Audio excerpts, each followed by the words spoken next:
සුබ දවසක් හැමෝටම සාදරයෙන් පිළිගන්නවා මගේ YouTube channel එකට. ඉතින් ඔයාලා දන්නවා මේ වීඩියෝ එක මොකක්ද කියලා. ඉතින් මේ වීඩියෝ එක බලන්නේ පාඩම් කරන කෙනෙක්, අධ්‍යාපනය කරන කෙනෙක් වෙන්න ඕන. එහෙම අයට තියෙන ප්‍රශ්නයක් තමයි ඔයා කොහොමද ඔයාගේ වැඩ ටික මැනේජ් කරගන්නේ, කාලය කොහොමද කළමනා කරගන්නේ කියන එක. අන්න එතනදී ඔයාට ගොඩක් වැදගත් වෙන දෙයක් තමයි ස්ටඩි ප්ලෑන් කියන එක. ඉතින් ස්ටඩි ප්ලෑන් එකක් පාවිච්චි කරනවා කියන එක ඉතාමත් වැදගත් දෙයක්. ඉතින් අද අපි වීඩියෝ එකෙන් කතා කරන්නේ ස්ටඩි ප්ලෑන් එකක් හදාගන්නේ කොහොමද කියලා. ඉතින් අපි යමු වීඩියෝ එකට. ඔයා කවදාවත් හිතලා තියෙනවද ඔයා කරන වැඩේ හරියට ප්ලෑන් එකකට අනුව කරොත් කාලය කළමනාකරණය කරගන්නත් ඔයාගේ වැඩ ටික කළමනාකරණය කරගන්නත් ඔයාට පුළුවන් වෙනවා කියලා. අන්න ඒ නිසා තමයි අපිට ස්ටඩි ප්ලෑන් එකක් ඕන වෙන්නේ. මේ කියන ප්ලෑන් එක මන්ත්ලි ප්ලෑන් එකක් විදියට, වීක්ලි ප්ලෑන් එකක් විදියට, ඒ වගේම ඩේ ප්ලෑන් එකක් විදියටත් යූස් කරන්න පුළුවන්. ඉතින් අද අපි කතා කරන්නේ ඔන්න ඔය කියන මන්ත්ලි ප්ලෑන් එකක් කොහොමද හදාගන්නේ කියන එක. මම මගේ මන්ත්ලි ප්ලෑන් එක හදන විදිය කියලා දෙන්නම්. මන්ත්ලි ප්ලෑන් එකක් හදන්න කලින් අපි මුලින්ම කරන්න ඕන දෙයක් තමයි තමන් කරන සබ්ජෙක්ට් 3 සිලබස් ටික ළඟට ගන්න එක. ඊට පස්සේ තමන් මේ මාසේ කරන්න හිතාගෙන ඉන්න පාඩම් ටික මොනවද කියලා මාක් කරගන්න ඕන. ඊට පස්සේ ඒ ටික වෙනම කොලයකට අරගෙන ඒ මාතෘකාවලට අදාළව ඉවර කරන්න තියෙන අණු කොටස් මොනවද කියලා ටීචර්ස් ගයිඩ් එක බලලා ලියා ගන්න ඕන. මමත් මගේ සබ්ජෙක්ට් වලට අදාළව ඒ අණු කොටස් මොනවද කියලා ලියා ගන්න ගමන් තමයි දැන් ඉන්නේ.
දැන් මම මේ මාසෙට අදාළ පාඩම් වල අණු කොටස් ලියාගෙන ඉවරයි.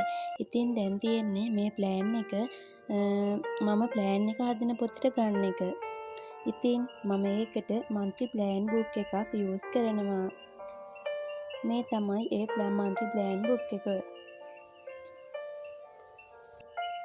මේ මාසේ කරන්න ඉන්න වැඩ ටික ලියාගත්තු විදිහට පොතේ පැහැදිලිවම ලියා ගන්නවා. ඊට පස්සේ මාසය ඇතුළත ඔය ලියාගත්ත වැඩ ටික කම්ප්ලීට් කරගන්න ඕනි. මන්ත්ලි ප්ලෑන් එකෙන් පස්සේ එදිනෙදා වැඩ ටික කවර් කරගන්න ඩේලි ප්ලෑන් එකක් නැතිනම් ටු ඩූ ලිස්ට් එකක් හදාගන්න පුළුවන්. ඒකට අර මන්ත්ලි ප්ලෑන් එකේ තියෙන ඒ වගේන් අද දවසට කරන්න ඕනි වැඩ කිහිපයක් ලියා ගන්න.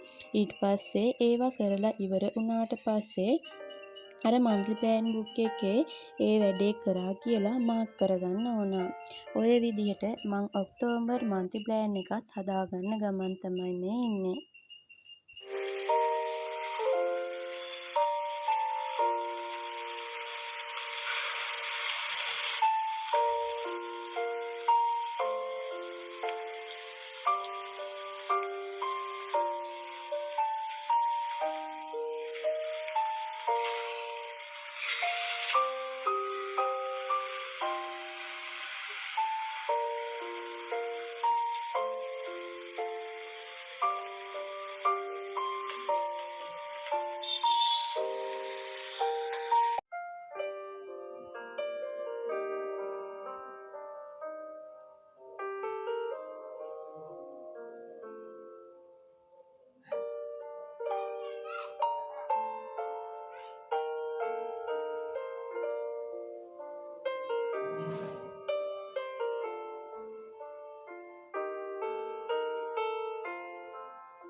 මේ වගේ ප්ලෑන් එකක් හදාගන්න එකෙන් බලාපොරොත්තු වෙන දේ තමයි අතපසු වෙන්නේ නැතුව වැඩ ටික කරගන්න එක වගේම තැනින් තැන වැඩ ඉවර කරගන්න නැතුව ඒ පාඩම් ටික පිළිවෙලට තියෙන විදිහට ඉවර කරගන්න එක.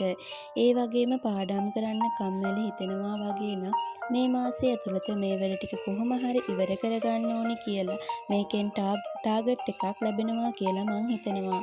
ඉතින් මේ වගේ ප්ලෑන් එකක් හදන එක ඉතාමත් යූස්ෆුල් දෙයක් වෙනවා.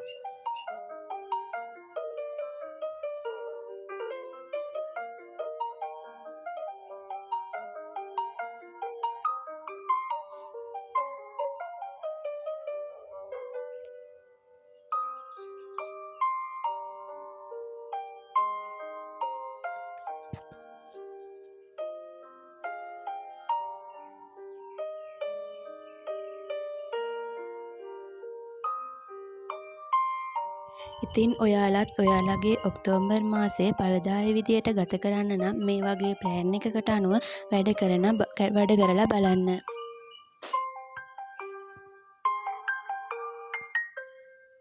ඔයාලත් මේ ක්‍රමය යූස් කරලා බලලා සාර්ථක ප්‍රතිඵල ලබා ගන්න. ඉතින් ඔයාලට මේ වීඩියෝ එක ගැන හිතෙන දේ කමෙන්ට් කරගෙන යන්න. වීඩියෝ එක හොඳයි නම් තව යාළුවෙක්ට ෂෙයා කරන්න. ඒ වගේම ඊළඟට ඕනි වීඩියෝ එකත් කමෙන්ට් කරන්න යන්න.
තැන්ක් යූ වීඩියෝ එක අන්තිම වෙනකම් බලපු හැමෝටම මේ මෙතඩ් එක try කරලා බලලා රිසල්ට් කියන්න හැමෝම.